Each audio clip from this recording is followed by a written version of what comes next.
It was a long shot thinking that I'd be able to climb Mont Blanc and fly off the top, but life's a daring adventure or nothing, right? I'm Squash Falconer. I'm an adventurer and a speaker. Climbing Mount Everest was something that other people did, or at least it was, until I reached the summit myself.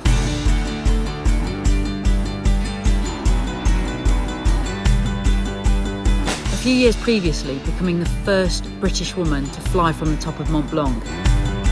Having ridden there from the UK on my motorbike, I began to realise that maybe just so much more was possible.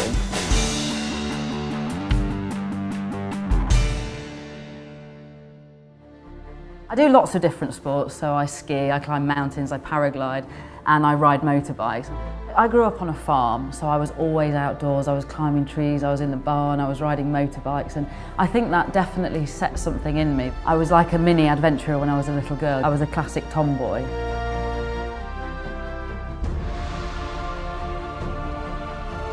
I did go on a mountain once. One of the guys looked at me and he said to me, "You don't look like you can climb a mountain." And I was really quite shocked and I didn't know what to say. And actually I summited the mountain and he didn't, so I think that did all the speaking that it needed to. When I climbed Mount Everest, that expedition was obviously an incredible experience, but often when I tell people how it felt, they're quite shocked. It was absolutely horrendous. You know, I'd pushed so hard to get to the top. You know, you find your limits and then you start pushing them even harder. My positive attitude has absolutely been tested. You know, it's easy to be happy when things are going well. It's not so easy to be happy when you're freezing cold, you're uncomfortable, you're exhausted.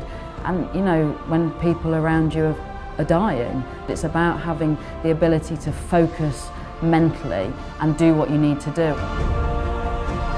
I think possibly the things that motivate me to do the things I do, they're inbuilt in me. It's part of my personality. People say to me a lot of the time, I really wish I could do that or I'd like to do it. And I always say to them, you just have to start. You know, you've got to do something, even if it seems really small.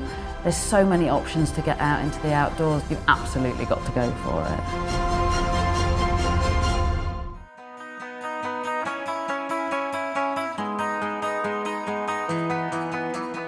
I think we human beings are pretty incredible things, and chances are, if you can dream it, then you can probably do it.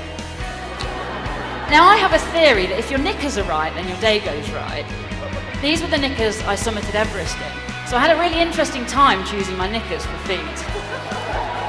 I'm not really going to get my knickers out.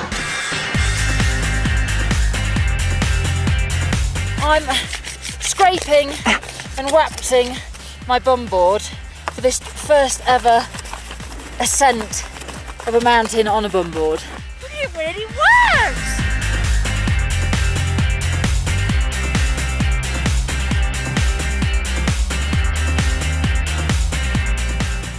I've ridden all the way from the middle of England down through France to Chamonix, and I'm at the foot of Mont Blanc. I've been climbing all day, and this last part really is a killer. It's snowing and it's icy, so we put our crampons on because falling off this simply isn't an option. This absolutely horrendous underwear. It's a real mental game at this stage, just one foot in front of the other. I can honestly say, this has been the hardest thing I've ever done. When I was little, my older sister couldn't say my name, which was meant to be Louise. So she called me Ease, then Peas, then Squashy Peas, and then Squash, which finally stuck.